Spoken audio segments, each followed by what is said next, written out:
Crazy world out there today. Yeah. You know, we have Benjamin Manis, Ben Manis. He'll be here. He's coming in right now. He's public safety perspective columnist, Newsmax.com, subject matter expert in public safety and criminal justice reform.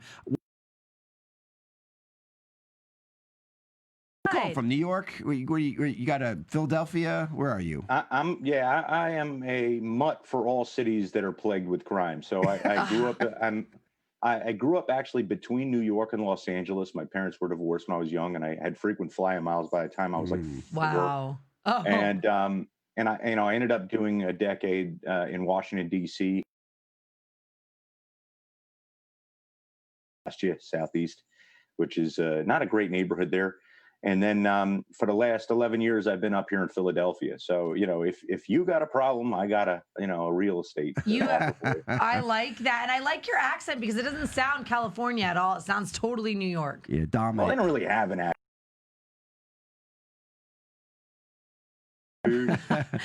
So Ben, part of the issue, as you've seen it all, I mean, one thing I respect police officers, people in law enforcement, even in the judicial department, you're constantly being inundated with negative experiences, the worst of the worst people doing the worst of the worst crimes. And I know just from psychology and from the human spirit that after a while, it takes a toll on your psyche. I mean, it literally does. There's only worst of the person. You can never really truly trust anyone, and I can understand, or at least put myself in that position where how people could become very soured and very, your compassion can be limited because you've been burned so many times. And I think a lot of citizens don't realize that of the people on that side of the aisle there. But with that, for prison reform, for prisoners, if when you see such negative things all the time? Well, because it's a workplace. There is a camaraderie. There is a daily interaction. That's your constituency group if you're a cop on the beat. And I want to make, let's set this tone right now. Prison reform is a small component of criminal justice reform. So when we talk about criminal justice reform, we can't isolate, and that's been a huge problem in the issue as a whole, because what criminal justice reform means to some people is prison reform. What other means bail reform. What other means, and my personal favorite is record reform. Huh. It all has to be it's interconnected. It's an equation. Yeah.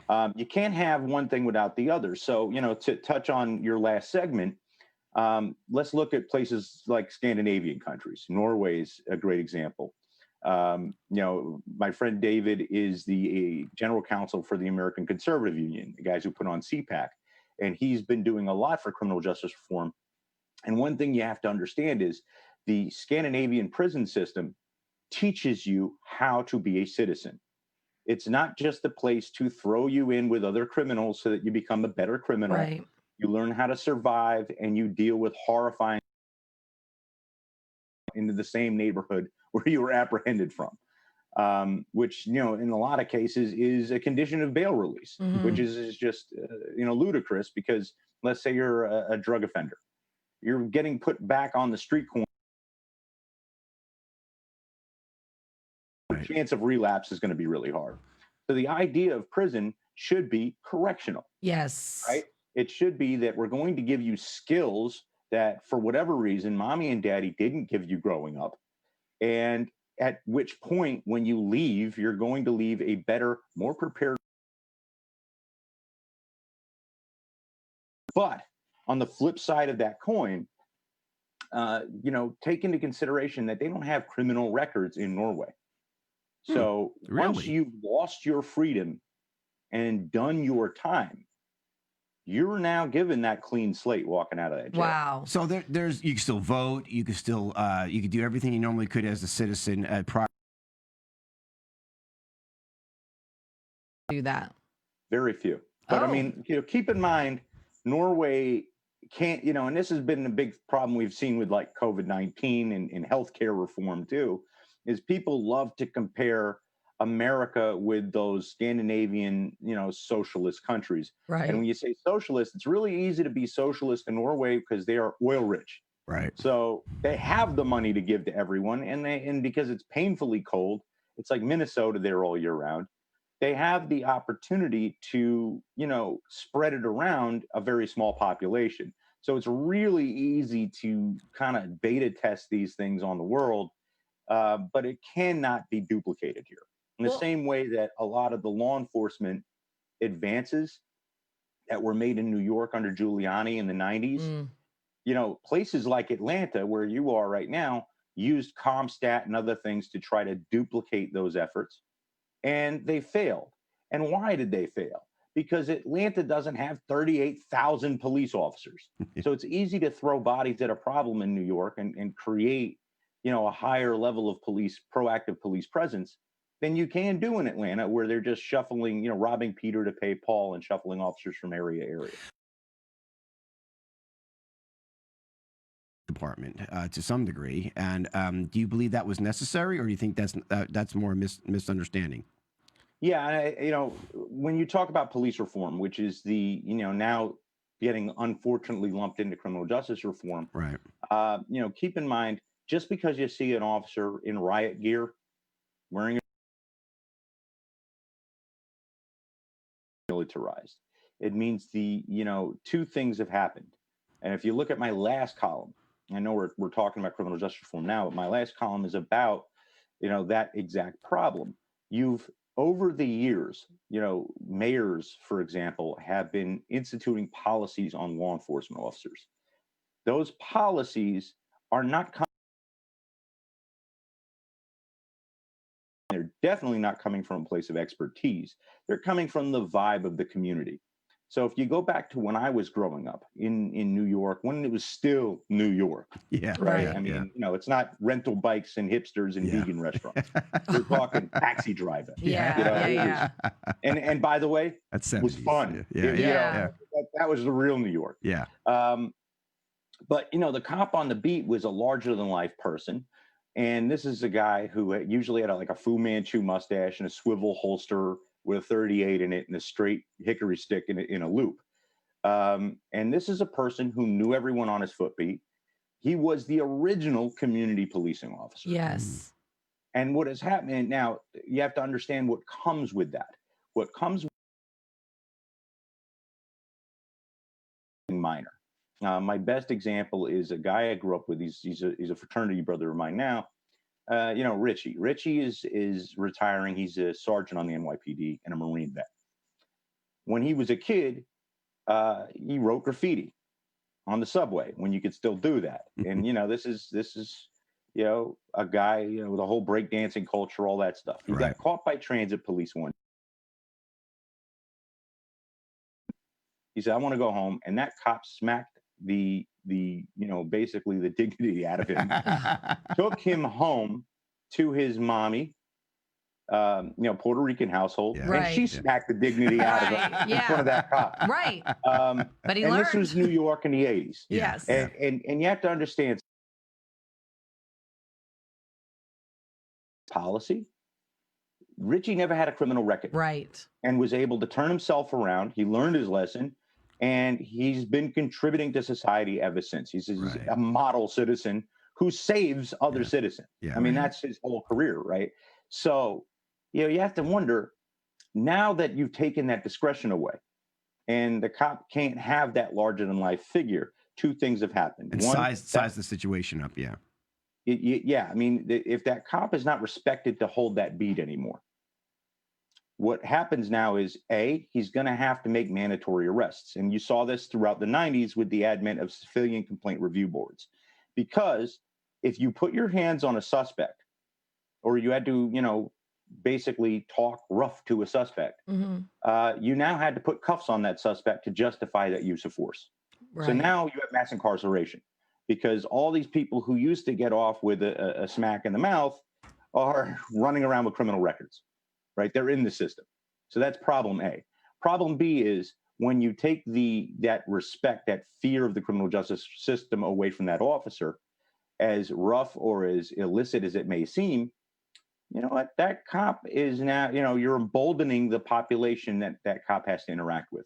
Right. And what happens now is police have to meet tactically that concern. So you're seeing more militarized equipment. We had a situation, a guy named Michael Frey in New York, and he worked in Eastchester, which is a suburb, and they didn't have any tactical equipment. And in the 45 minutes it took New York to send an ESU truck up to him, he died because it was a barricated Oh subject. my gosh. So I have no problem with these cops having that equipment. I have no Right. problem with these cops having it at their disposal.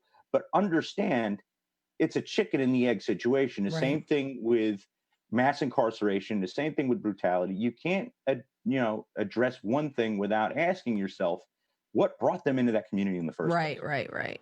It goes to the whole blaming something that it doesn't need to blame. But I want to ask you what you think now. What do you think was happening in our world right now, especially in New York with them defunding what they took away $1 billion?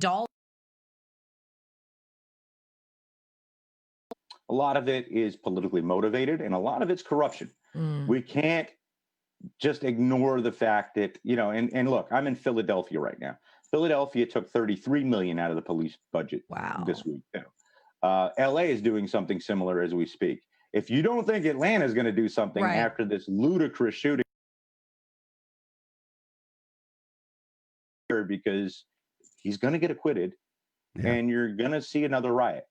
So, you're in a situation right now where this politicalization of police is coming from a place where politicians are only answering their bases. They're not answering the needs of all their citizens. Warren Wilhelm, his other, has the lowest rating of anyone, still got reelected for some reason. But his wife, now there should be an anti-nepotism law, right? Right. But he put his wife in charge of a social system called Thrive NYC. To date, they've lost $850 million. Lost. Cow. Can't be accounted for. Wow. This is in New York. It's the highest cost of living in America. Blue collar people have trouble living in New York right now. And like the majority of the police can't afford to live there. They have to live on Long Island or Westchester. So what you're seeing now is a situation where he's taking $1 billion out of the police budget, not a huge police budget to begin with, and he's dropping it into social programs. And he's already figured out a way to disappear almost $1 billion in social programs. So you got to follow the money, guys. Philly's $33 million out of the budget. This is the city that was supposed to go to pre-K and keep the kids in a good educational stead, do parenting for people who weren't doing parenting. And guess what? No one could find the soda tax money. It's sitting in the general. Not going to pre-K. That's insane. Well, how are they not held accountable? Well, because it's corruption. One party towns, guys. People used to go to you and say, well, you'll handle it at the ballot box. Well, no, because all the big money is going toward one party. It's a machine, right? So if they're not handling it at the ballot box and they don't have independent inspectors general, who's doing it? Well, this, Ben, is something to me. And you have right now these defunding just to show, it's so politicalized that they're just defunding to show people, hey, we care, but it has really no meaning at the end of the day other than disrupting even more and not making any real true reform. And the reform, as you mentioned earlier, is critical because there's so many parts to it. It needs to be done. System connected to the police are connected to the jails, and you make reform as you go down. So if you had to, if you were in charge, I don't know, I guess the attorney general, right? If you were in charge of a judicial system, which segment would you start first to start reforming, and how would you reform them, and which one would you do last? Each will feed into each other. What would be some of the basics, 1, 2, 3 punches that you would do in each of these different areas to try to make a change? Well, simultaneous is a good point because you can't do one without the other two. All right. And there shouldn't be any first. If you try to, it's like triaging a sucking chest wound. But he's also bleeding from his pinky, so let's put a Band-Aid on the pinky. No, he's got a sucking chest wound. Right. New York's a great example of it because look at a year ago, de Blasio passed a plan to close Rikers Island, which is the largest city correctional facility in the nation. So he's actually robbing the budget out of prison reform. And simultaneously, they've removed bail and they're cutting the police department. It's a dangerous proposition. You can't have one without the other. So yes, prison reform is important. I believe strongly that our correctional systems should be more proactive. Right. But at the same time, just saying, well, Rikers is a dirty, brutal place, we need to close it down, is stupid, because where are those prisoners going to go? Yeah, exactly. The reason record reform is so much more responsible, and if you look at President Trump's First Step Act, it addresses this. When someone has submitted to a criminal justice system, i.e., they've done the time, or they've pled guilty, or what have you, they've gone through pretrial screening, they've been interviewed, the jury's looked at them, right? They're a lot safer to give that second chance to. We should be looking at that. We should be looking at the usefulness of mandatory minimum sentences for someone who's already been in there a decade. We should look at the usefulness of clean records, certificates of relief of civil disability. By the way, so if someone's walking around, Denver with a weed record, and this is, 8 years after they've legalized marijuana in that state, why do they still have that record? Right. Right. That's just silly. If someone's walking around DC because, like me, they were caught going from Virginia across the bridge into the district with a Virginia gun permit, and DC's unconstitutional law was still in place. Oh, Right. goodness. Why is that person still holding that record? And Right. that could be a felony, right? It is the only place in America where that is a mandatory felony. Wow. See, and to me, that's why it was overturned in the Supreme Court. Well, you just taught me. Now I take back my thing judgmental that I said earlier, where all felons should not be able to vote. So- because that's a different felon. because so here. Can I give you another one on that? Yeah, I don't want to interrupt you. I'm sorry. No, go ahead. But look at white collar criminals, and of course, Bernie Madoff was terrible and did terrible things to people, right? But a convicted felon who was a tax cheat or an FBC violator can't vote or buy a gun. That's a person who could never go hunting again. That's a person in a riot can't. And this is a person who Can't fudged defend some himself. numbers on a spreadsheet. Wow. So yeah, I mean, we have to look at this based on the threat to society and the need to supervise and care for people and keep people from getting a job. The best way to keep people out of the system as a recidivist is to make sure they could get a job.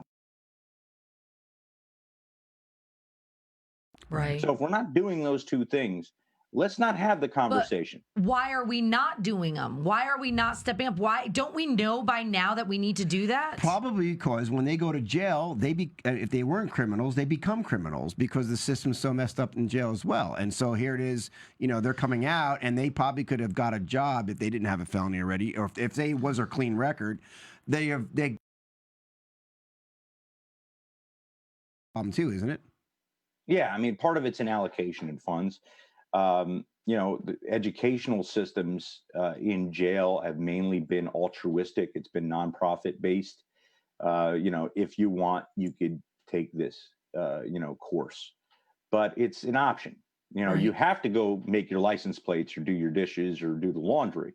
That's your job in jail. Right. But you don't have to improve yourself. Wow. So it's a policy change we need to look at inside.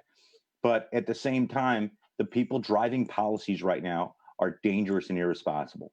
Police reform as an entire topic right now is dangerous and irresponsible because statistically, what they're reforming is moot compared to the vast majority of the people that the police interact with on a call to a criminal. People are calling 911 because a criminal act is taking place, right? Right. So the chance that who they're interacting with has, statistically been in a dangerous situation or presents a danger or has committed a crime is like 27 times higher than that police officer being the threat. Right. But no one's talking about that right now. Right. So all of the budgetary and policy discussions are being shifted into a place that's completely irresponsible right now. Right. Jurisdictions, you've got Paul Howard, who's the biggest hack. He's not the biggest hack because I have Larry Krasner in Philly, who is a disaster, right? But there's a whole slew of DAs being elected. And, I heard you goofing on your buddy there before, but yeah, I mean, they're being elected by Soros money. Yeah. Right. Literally. That is a statistical fact. In That Open Virginia, Society North Carolina, Foundation- it's California. The police departments and the judicial departments, and now they're not working together. They're working against each other. Because they're asserting a radical viewpoint of criminal justice reform. Right. And what that is to them is not charging, right? They don't want to charge for a crime and they don't want to hold for bail. Right. They believe. Love the quotes. I know, yeah. Inequalities. There's so many people of color incarcerated in jail. Well, that's true, but instead of us sitting down and having an honest conversation about how they got into that interaction with them in the first place, we're just not putting them in jail. Right? Criminality. Guess what? You're a likely. danger. Yeah, You can't just leave them on the street. And we're seeing that in New York. We're seeing that in Philly. This morning, I check the stats every morning when I wake up. We have 202 homicides in the city of Philadelphia. It's 142 square miles.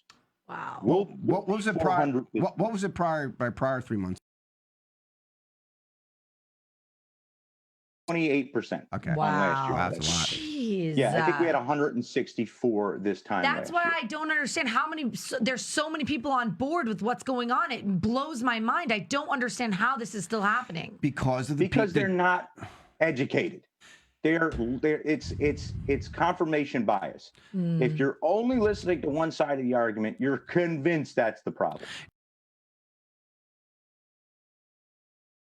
Than that, I believe that these people, these governors, mayors, the local police, not police, but more the administrative side of it, are they were handpicked over time, like through Soros and all, and knowing that we're shifting from a kind of a capitalistic to a more communistic perspective, and they have all these Marxists out in the streets right now, these young punks, dopes, being ran by the George Soros's son, and they're creating this atmosphere of chaos, problem, reaction, solution. And this is my question to you. If what I say is true, I want to tell me what you think of this, what would happen in the United States if this actually riots, to bring in more of an authoritarian type of a perspective where enough people will be like, no more of this rioting and killing everybody, that we're going to have to bring in we're going to create a national police force. And this national police force will come in and they will be like the SS or the KGB, or whatever it may be, where those concept that we have. The local sheriff is voted in. They determine who's the one. They can always deputize anybody, a citizen, if they're overran at any given point. Right. They have the ability to do that. Do you see a national police force overriding? Would be a good thing to override our local sheriff process that we have? So, I get it. You're in Georgia, so the sheriff is a viable thing. I don't believe. First, let's unpack this. That's a lot you threw at me right now. Let's unpack this. First things first. While Soros is definitely, the Open Society Foundations, because it's not just Soros. I mean, the guy is knocking on death's door already. Yeah, it's his entire family and a myriad of funding. Yeah, and their whole job isn't to pick radicals, although that's who they pick because they're politically aligned with them. Their whole job is to skirt campaign finance laws. They establish PACs in places they haven't, and they're not stupid. This is not just to get their message, viewpoint, Marxist ideology out there. This is a strategy, guys. The Koch brothers put a lot of money into Congress, right? On the right side of the aisle. And Citizens United was a big, campaign finance ruling out of the Supreme Court. And the Koch brothers were looked at as these big villains because they put, 8, 9 digits into a congressional seat. every Right. 2 years to win Congress.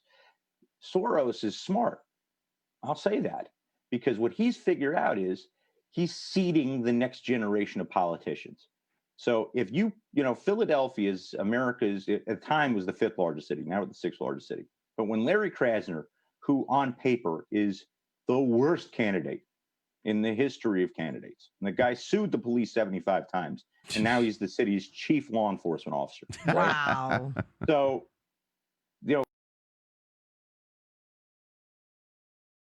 of six very qualified people, including a judge and a former deputy mayor, right?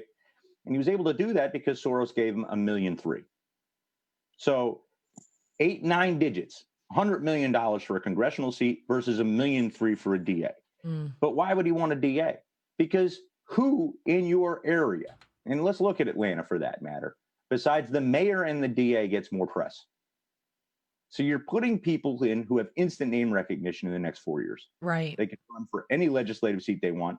And if you look at any of these radical DAs, whether it be Chesa Boudin or Larry Krasner or Paul Howard, what are they really doing? They're failing to enforce laws they don't agree with, which is illegal, right? But by doing that, they're basically teeing up what they want to do as legislators, but didn't have the money or intestinal fortitude to run to legislate. So they're just, setting up the next realm of policy in the future. So that's that, right? That's the thing. But as far as national police forces, let me put it this way. Right now, and I get it, our guy is in right now, but I wouldn't mind if there were more marshals and Federal Protective Service officers and U.S. Park Police officers out there, because the cops in cities, and they're great people because a lot of them are my friends, but the cops in big cities are being told to stand down on these violent protests. Yeah, but isn't that reacting to a bad policy to begin with? I mean, here you are. I mean, why not? I mean, why, if we know that we have the sources out there putting in these anti-American effectively initially, why do we have to allow somebody to influence on that level? I mean, they've, I mean, look what they did with, the Snowdens and all these other guys. If they feel like they're doing something contrary to the American way, they charge them up, put them in jail. They're allowing the George Soroses to bypass our American system. They're doing it. And they're wanting us to move into this Marxist world system because it's ultimate control. And I think if that's the case, here we are. We're dealing, like you said, everything's interconnected. We're going to add more national police or more marshals and like that. And here we are. We're creating a national police system here. America wasn't founded on that. We were founded on local, wherever it may be, deal with it. Now, the larger populations can still have that concept, but we're fighting now another.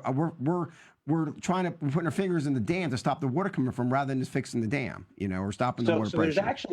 There's actually a case you could, let's look at case studies, right? And also, Ben, can we hold you over like 10, 15 minutes? Yeah. Okay, good. We're going to go There's through. no traffic. Kind of respond a little bit to our news as well, okay? Okay, but so finish your thought. Let's look at a tale of a few cities, right? You're in the South. Sheriffs are independently elected, and they are independent, but they also handle Cobb County, DeKalb County, Fulton County could go in there when Atlanta is sucking wind with their riots and back them up if they choose to do so. You don't see that in a lot of other cities, right? So I'm in Philadelphia. Philadelphia's voting base is completely rotted out by machine politics. She was fired by the Philadelphia Police Department and fired on the town council that she was double dipping in a town right outside. But she ran the Guardian Civic League, and she has the reverends on her side, and she was able to get in on a straight identity vote. Wow. The mere fact that we're talking about this and saying the name Soros says one thing, that because the media has refused to cover this. We're the guys with the tinfoil hat in our basements. Exactly. Yes. Right. So the fact that the conversation keeps shifting toward that, I believe that we should take a hard look at local campaign finance, the way that we did in the federal system with Citizens United. because it would take the the wind out of Soros's sails, because all he has is money. Right. But at the end of the day, you can't look at the sheriff model and apply it nationwide. And the best example of that, guys, is DC. Yeah. DC has no sheriff. So DC has only been a city since 1974. People fail to realize that. It was a federal district before that. Right. And it became a city through like a protest vote, because it had a campaign for home rule after the Martin Luther King riots. The problem with DC is, while they got home rule, they were not motivated enough for whatever reason to set up a local judiciary, a local DA, or a local sheriff. So the U.S. Marshals, the federal courts, and the U.S. attorneys do those three things. And it subjects every poor soul caught in the district on a local crime to the federal system, where there's no parole, no local corrections. You could be caught for, something minor in DC and be sent to Danville, Virginia as your nearest prison, 5 hours from your family. So it's a problem, that this is not, you can't focus this on places that just the local systems are different in every jurisdiction. And it brings us back to the question: when something is so rotten, whether it be Philadelphia's machine, DC's machine, Atlanta side of that you could look at is the state that borders you to the south. When something is corrupt or mismanaged to the core, Florida has line control. Florida could go in there like they did with Sheriff Israel in Broward, who completely failed to respond to Parkland and kids died, and remove that person, even if they are locally elected. And that's, states' rights as a check on municipal rights, right? It's not just the federal system. We have to look at our states.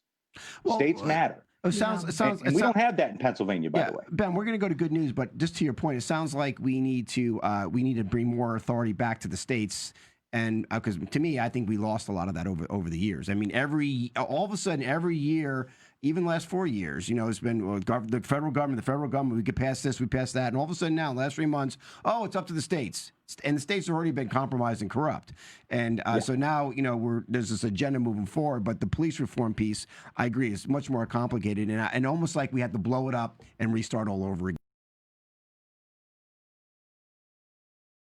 Yeah, let Shannon in charge. And so consider I would this. do a better Wait, job. Yeah, good. Let me leave this parting Okay. word with you for a second. A police or corrections department, right? And that includes sheriffs, because a lot of sheriff's departments run the jails, already have 9 times more oversight than your politicians do. Yeah. I want you to understand that. They have different ranks they have to answer to. They have internal affairs. They may have an inspector general above them. They definitely have a DA above them who's looking to make a case on a corrupt cop. And if that all fails, they have a state attorney general and a U.S. attorney who's looking to get into their stuff. So consider that versus a corrupt mayor. They get to do whatever they want until they get caught by the feds 7-8 years down the line. So you don't think that they should be voted in?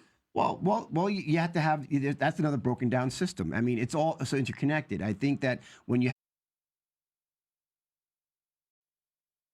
have corruption, no matter what happens, you're never gonna have a system that's gonna work to its potential. And I actually did address that in my last column. Did you? I think obviously mayors, legislators, they're leaders, right? Yeah. But the federal system. A U.S. attorney is appointed by the president and confirmed by the Senate as a check and balance. Yeah. Right? Yeah. So why are local DAs like Howard, who just cares about getting reelected, voted in by people who really don't care or know the law? And part of the problem too, and we're going to have the voting process, and not enough people vote, and not enough informed people vote. Well, what about the? Oh, never mind. I was going to go further. And that's part of the issue there. And then of course the police and the judicial department has to deal with the ignorance of these people being put into office who are more likely to be criminals. Good news, and hear what's going on and get his take into as well. I know, I'm excited. good news. I know. All right. Good news. Well, Be good right news. back. Good news is aware news, not so much good news. So we'll be right back. Don't go anywhere.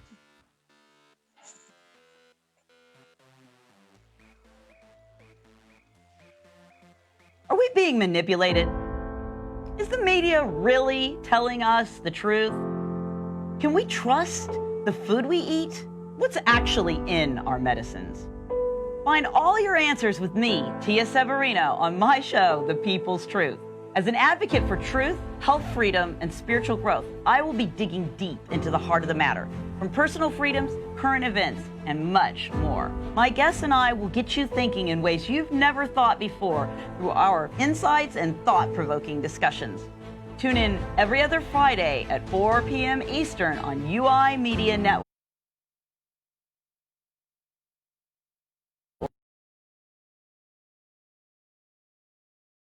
.org and on Facebook, YouTube, Spreaker, and almost all your favorite podcasting platforms. It's time to wake up. Find out what's really going on. The People's Truth, telling revolutionary truths in a time of universal deception.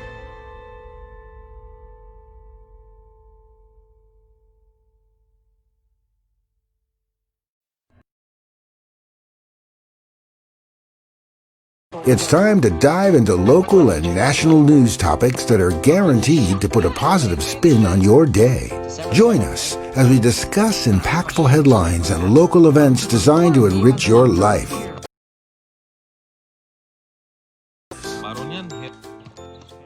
P.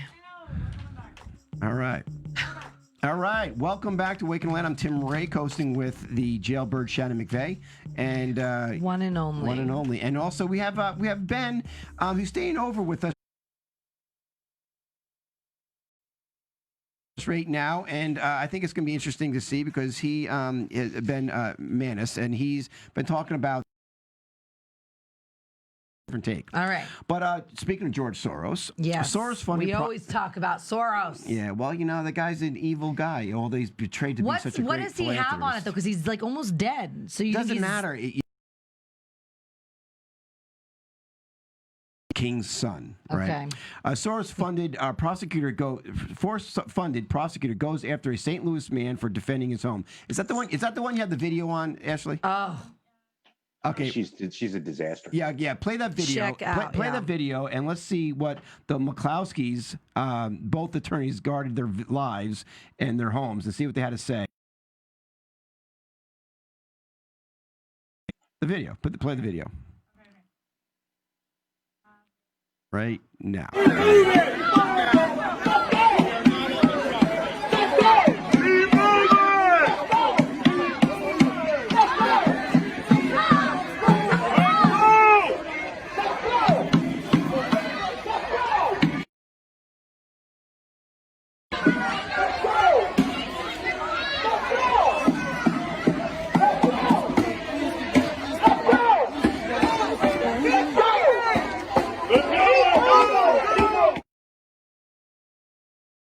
why were they in a? Part of the thing too, you know, is like the Communist Manifesto is you want to spread out, you want to go to the suburbs and the rural areas to create this atmosphere of one, put pressure on where the cops can't get to everywhere. And you know, I think that's part of. Isn't it called something doctrine or something like that? What? Do you know what I'm talking about? Where you defend your own Don't home? look, yeah. All right. What do you think? Oh, castle doctrine. So yeah. Yes. So okay. So there's the protesters who, by the way, this wasn't a residential neighborhood. This was a gated community. Right. So they were already right. trespassing because they ripped the gate down to Right. go in there. You know, and then the property. Now, let me be fair. They are terrible at handling firearms. If you're Yes. that rich that you could own that mansion, go to the range once a month. Yeah.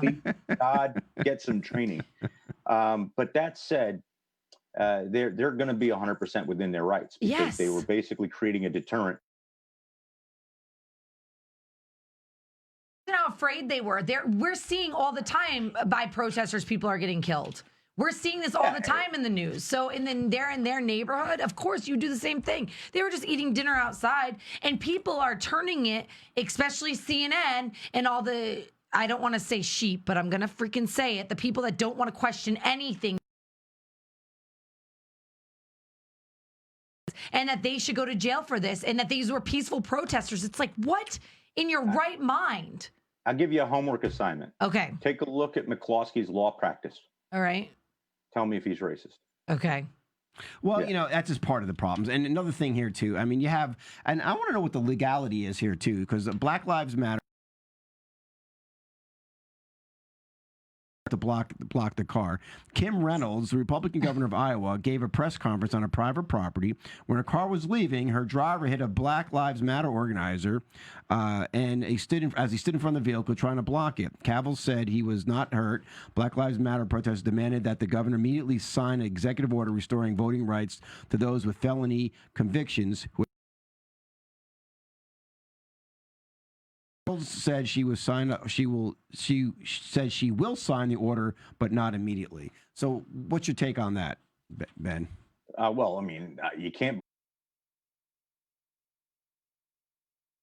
block the road. There's Right. actually really big news coming out of Detroit because Detroit police, they had a swarm of protesters go into the street and surround their vehicles, and one of the Detroit police cars just rammed through. You have to understand something too. Detroit is extremely under-policed because who wants that job? Right. I mean, they declared bankrupt a few years ago, and a lot of the pension fund was looted. So there's not a lot of people with the intestinal fortitude to join the DPD. So they're understaffed, right? So those guys had to be somewhere. They couldn't waste. And then the other fact is, we're seeing places like New York, Philly, LA lose police cars because they're torching the police cars. Yeah. It's happened a lot. Yeah. Detroit can't afford that. You take that car out of service, that's a cop who can't get to people. Yeah. Right. So let's not pretend that the protesters are peaceful. I want to seize on something. Every piece of the media Right. over the legs. You know what that does? It takes the argument away from the actual definition of what they are, lawful or unlawful protesters. 99% of these protests have been unlawful, i.e., they never got a permit. They don't have police presence. A bunch of these protesters try to stop I-76, 676, which is the main east-west artery through Center City, Philadelphia, major highway. And about 200-300 of them swarmed onto the highway and just tried to stop traffic. By the way, you can't get to our major hospitals without using that road if you're in any of the. So people can't go to the bathroom. They're blocking up the highway to protest for a guy in Minneapolis who, Right. died at the hands of a bad cop. So this is no good, right? The cops were sent. The troopers who control the highway couldn't get through because of the traffic. So they sent the city police out, and the city police used tear gas and pepper spray. Now they're indicting one of the cops for that. For pepper spray. This is you just brought up the peaceful protesting because that leads me to my news about CHOP, where CNN, I'm going to keep saying this, they're saying that it's peaceful protest. They're saying it's the summer of love, and it's like the hippie fest. Meanwhile,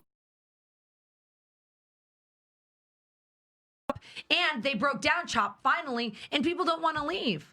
We have And that was the third shooting. That wasn't the only shooting. How are we still saying peaceful protesting at this point? 2 teenagers dead. Well, we aren't because, thank God, finally the SPD went in there and took their precinct back. Well, she had to, I think, because they finally showed up at her home, right? Here, Okay. Jenny, so you got to understand something. Anyone elected in Seattle is pretty much, I'm sorry if there's one or two moderates on the council, but you're getting lumped in. Right. Seattle's elected leaders stink. Yeah. They stink. They're ultra radical. And that's what happens. By the way, these things happen in places that are doing a little too well. And that drives me crazy. Seattle's one of the Amazon, Boeing, Microsoft. There's a port that's just killing it right now because of the Chinese trade. So what's the problem? Seattle, up until a couple of years ago, averaged 26 murders a year for a city of 636,000 people. Philly's got 400. Wow. So you tell me what's wrong that's so unfair and unjust in Seattle? Because, by the way, the two places that are, the focus of these, let's say Minneapolis and Seattle, people got a rap for being, some hospitality. But we're not Southern, we're Yankees. I'm Southern. I don't know where you're from. I'm a Yankee, but I went to see my mom retired there, and then when she passed away, they couldn't have been nicer people. They couldn't have been nicer people. So it was kind of the example of how a city could conduct itself. And then what they did, because things were a little too good for them, is they invented a bunch of problems. And now, just like San Francisco, heroin. And you have a population that thinks the police are at cause of this, and the police were extremely efficient. Yeah. So yeah, Seattle, I'm glad they finally went in there and shut down CHOP, but you make a good point. They only seem to do it when the protesters started showing up at the mayor's house. Exactly. Yeah, exactly. Look, Mayor Jenny Durkin, and that I can't even pronounce her name on protest. Right, they are. Need to be indicted. Yes, I agree. 100. You say it. Federally indicted. Thank you so much, Ben. They deprived, and I hope the Western District of Washington U.S. Attorney's Office is looking at them, because they deprived the civil rights of the average taxpayer on Capitol Hill. Capitol Hill, by the way, is like the Greenwich Village or the Midtown for you Atlanta types of Seattle. It's a very arts-heavy, high-rent, very high-tax. Their taxes because cops couldn't get to them, ambulances couldn't get to them, and businesses couldn't open. Right. Ben, listen, I want to thank you for coming on and spending the time. How can people read your columns? Because they're very fascinating, and check you out.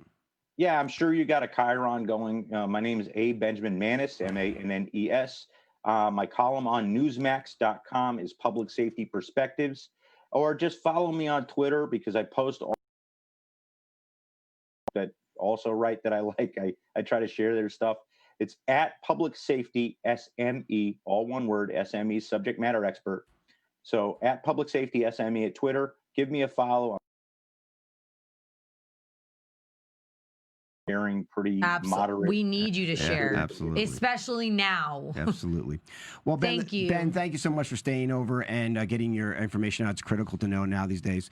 So as we switch over to the more good news here. Well, real quick, while we switch over, Tia